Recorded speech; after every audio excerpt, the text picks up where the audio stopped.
Hey everybody, we had some technical difficulties, but I think we solved it and she's about to be on. So this is the lawyer for Robert Brooks and his family. Robert Brooks was beaten to death in Marcy Correctional Facility, which is in upstate New York. Letitia James, the Attorney General, decided to release the footage. It has no sound because this whole reformist give officers cameras. Um, they always either forget to turn them on or they turn them on and turn off the audio. There's no audio. I wasn't going to watch the whole thing, but I did just today. I don't like sharing any of these anymore. People have called it, and here's Elizabeth. This is great. Okay, we're good. We're good. All right. Hey. Okay, fam, we're back. So, as I was saying, Letitia James, the Attorney General, released the footage.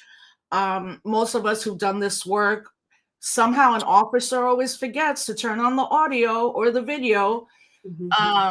So those kind of things. I read a little bit about the case, and I know you have a shorter amount of time, but what I would also like everybody to know is that you could go to Letitia James, the New York State Attorney General's page, and she released some of the officers' names. So I'm going to call them. And this is not everybody involved. There were people there that were nurses. If you watch the whole thing, there are people outside laughing. He was transferred from another facility. So all of this, I think, makes it one of those cases that's just horrifying.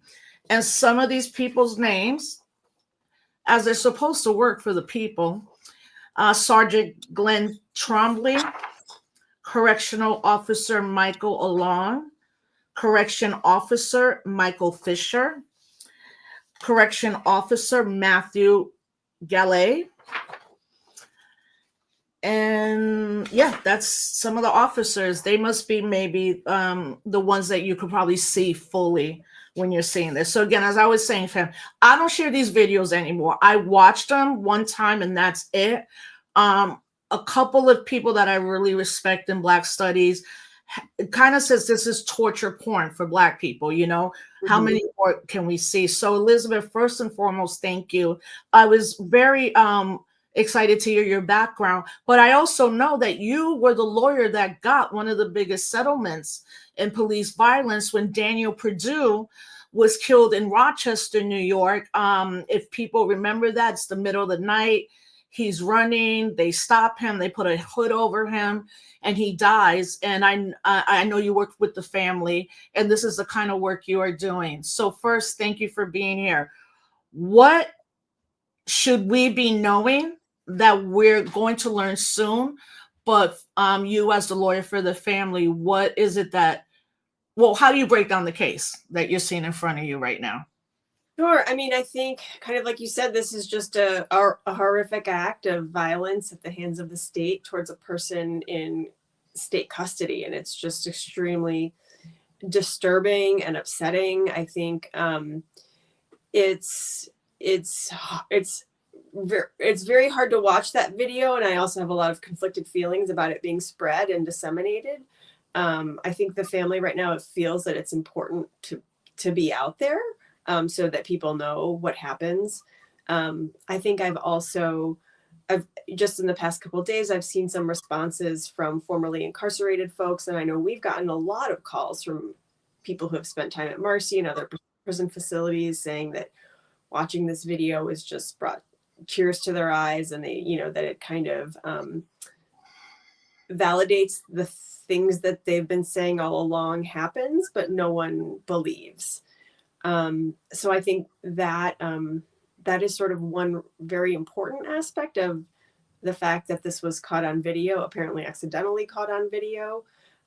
Just that I think it shows some of the really, really ugly side of what happens in prisons that generally doesn't ever see the light of day. Yeah, and for folks that live in New York or know New York, there's even this thing where some people don't even know New York is a state. Like New York City is a part of New York, but the amount of correctional facilities that we have here, for folks that live in upstate New York, all the way from here to Plattsburgh, like we've seen some of these other cases of people being beat to death by correctional officers. I don't think we've seen it in a long time, and we definitely not seen it with just such a clear picture. Like you're looking at it and you're like, when is one person gonna say stop? Mhm. Like when is someone to go no? How are there people who take an oath to protect and people's nurses?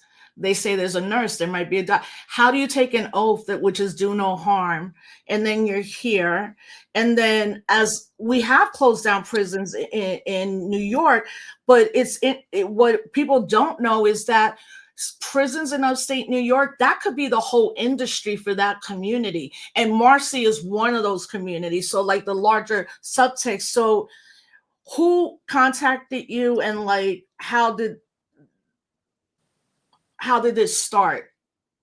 You know, your involvement, because you've done a lot of these cases and you're a lawyer that does a lot of police misconduct um cases. Yeah, do you mean how did I get involved in this specific Yes, case? sir. Yes. Mhm. Oh, the family reached out to our office, about a week and a half ago, and I think they maybe heard about us just from our work on the Daniel Prude case. That was involved the Rochester Police Department, and that case and Daniel's story had a big impact on the Rochester community.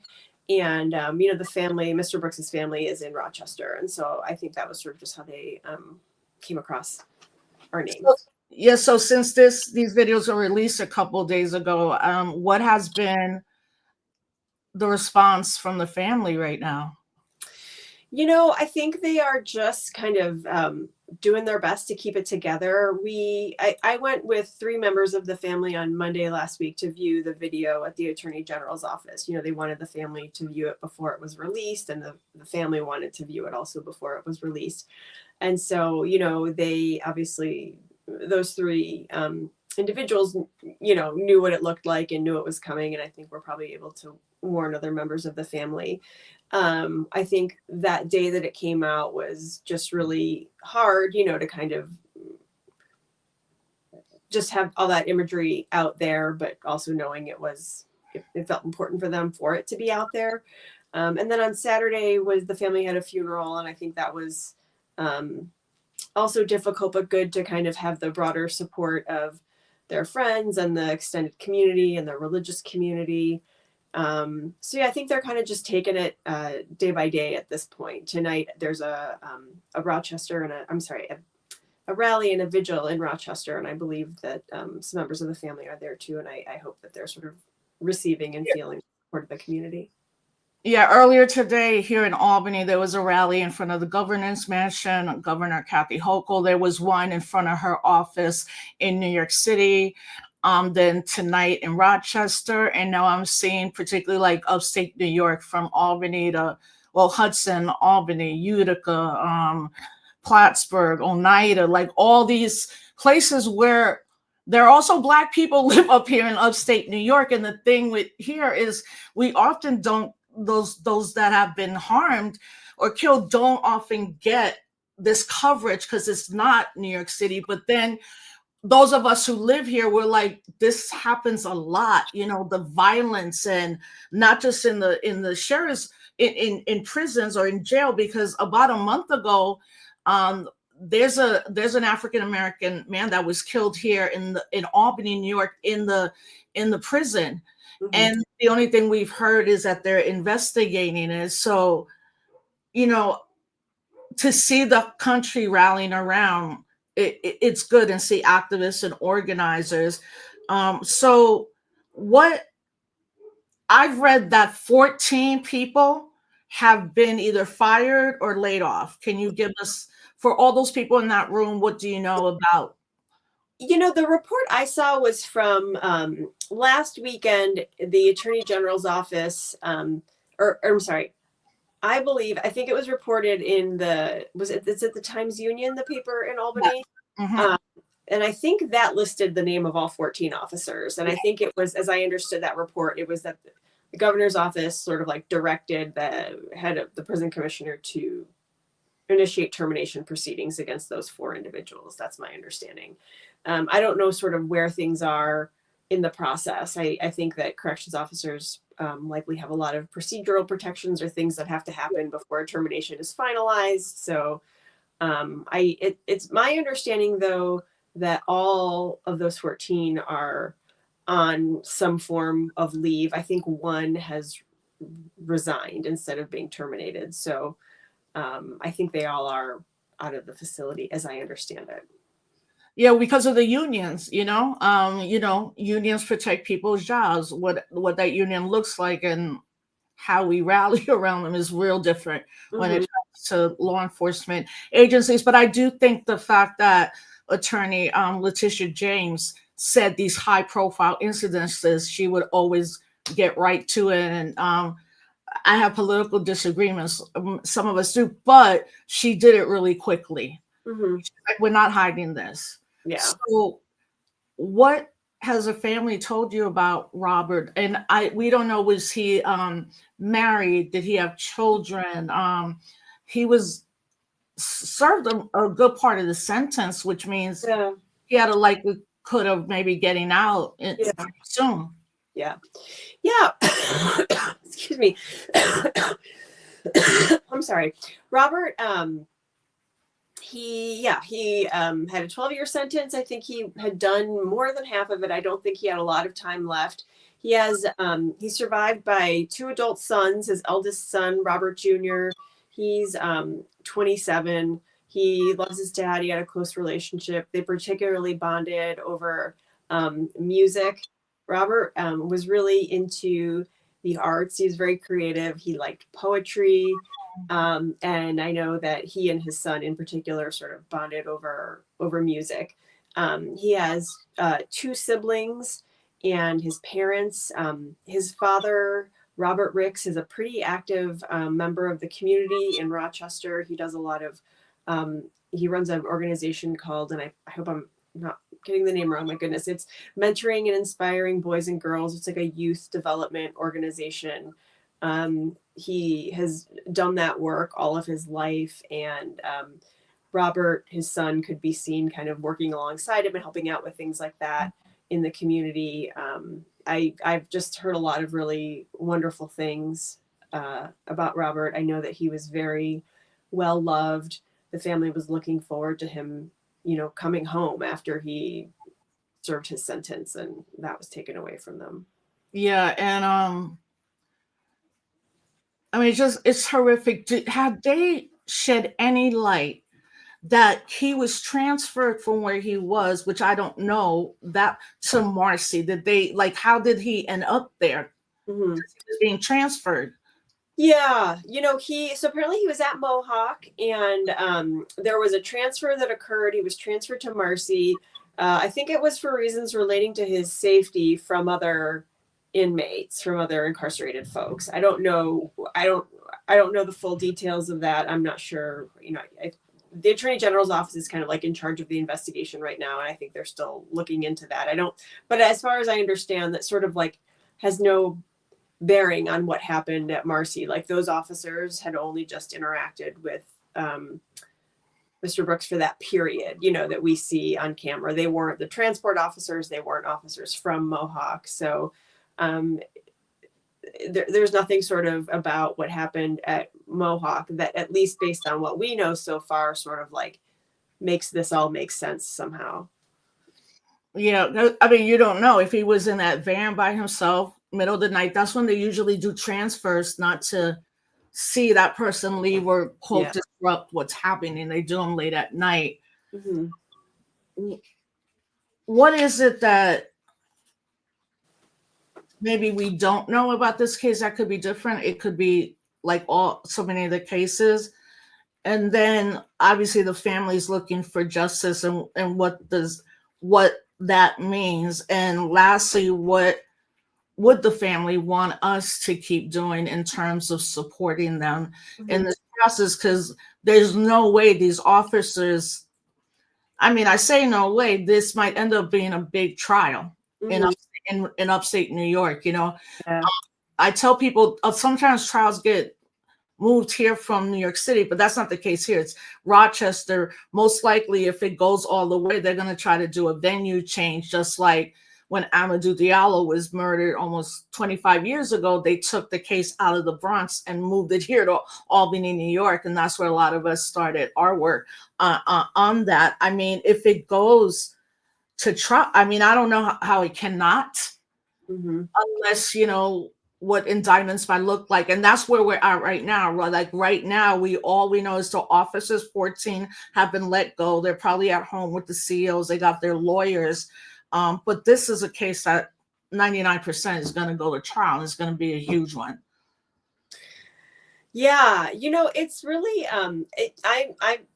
we're obviously standing by and waiting to see what comes of the criminal investigation, if there'll be indictments, what they'll be. I think those processes are important, but I just know from my own experience sort of doing this past work that the criminal justice system doesn't always deliver the kind of justice that people want, or that feels right to folks. And so, I think the family is going to be pursuing their own civil rights claims against the officers. And I think one thing that's also going to be important for us is sort of finding out, who other than the 14 people who show up on that camera have some responsibility here, because, I think other people we don't see. Yeah. Or, I mean, just like, how did, this is clearly this is part of a culture, this is not what you see on the video. Those guys don't look like they're doing that. This is the first time they've ever done that, Yeah. And how come, now we're hearing these reports that there have been other complaints, other suits against these officers. Yeah. There's information coming out about past kind of like audits that have been done at the facility about the culture. It sounds like, this didn't come out of nowhere. These officers were allowed to do this. The system was in some way condoning it or allowing it. And I think that's also a question we want to answer and hope to pursue in civil litigation. Yeah, this article, one of the ones, it says at least 3 of the officers had already been involved in other and accused of assault. Mm-hmm. And I find, like, overwhelmingly the police we usually see are white men. Obviously, there's men of color that beat people to death too. But this is what happens. It's almost like when you think about sexual assault. Most men do not assault and rape women, but they keep doing it because nothing happens and they're not accountable. And the union, the correctional officers union, so, but even if they were removed, there were, like you said, there are 12 other people. And right now it's saying the FBI Albany field office and Department of Justice. Well, look, with the administration coming in, there's going to be nothing from the FBI or the Department of Justice. And I think we have to be honest with that as organizers. Like, we cannot wait on the federal government. We need to be supporting this family right now. And we need to support organizations. There's 2 in New York, Alliance for Families. And then up here in Albany, it's called a movement to free elder prisoners. But if these people are not accountable, why would they ever change their behavior? Or if they can go to another facility, so as we wrap up, because I know you're so busy, and I hope to keep talking through this case. And also, if it stays in Rochester, I'm going to cover the case. Mm-hmm. And do what I can do as a people's journalist. But what would you want to tell our audience right now what we should be doing? Like, sometimes you gotta be like, slow down. Yeah. And for organizers, it's like, no, let's go. Yeah. But we always respecting the family's wishes. Yeah. I think it's for me, it feels a little tough to say, like, oh, this is the policy change X, Y, or Z that needs to happen based on this incident, because we're still, learning, like, how this came to be. I do know that, broadly speaking, the family wants Robert's death to not have been in vain. I think they see this as like, okay, this is, and particularly the response to it, like, this is a sign that things really need to change. And I think that broadly speaking, like, yes, that absolutely needs to happen. There's been lots of people working, towards criminal justice reform and doing good work, before Robert was killed. And so I think, I personally would like to, see this be part of broader change. The family wants there to be some purpose in this, to kind of help make some sense, lead to some change. And so I don't know exactly what that looks like right now, but I know that's something that the family really wants to come of this. Yeah, I mean, no matter what, if you are incarcerated in any state, you don't deserve for your human rights at any junction to be violated. And it's like the more high def the cameras come, like even the footage was just like so high definition. Like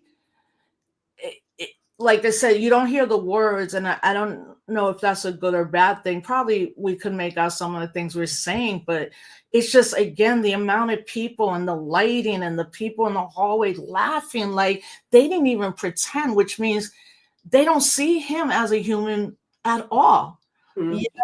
And who are these officers that keep getting raises and all these kind of things? So, New York and Cali, the big states, like people can rally around. I also urge people, right, to know this is probably happening in some correctional facility in a small community that we're never gonna know. Yeah. So luckily they have a lawyer like you, and thank you for being here. I'll probably meet you soon in Rochester.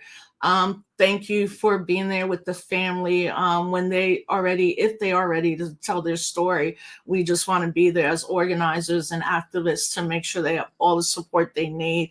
So I really appreciate this interview. I think when a lot of us saw it here in Albany, we were kind of together as friends, and then it's like, damn, even on Christmas, like even though it didn't happen on Christmas, that happened weeks before, but it's just like with the holiday season, you're just like this family and his sons and everything. But I'm glad that you're doing the case. I read about you with Daniel Perdue, and as the family say, it's not the money, but it's about the accountability. It's about them getting some form of justice, that this has to end.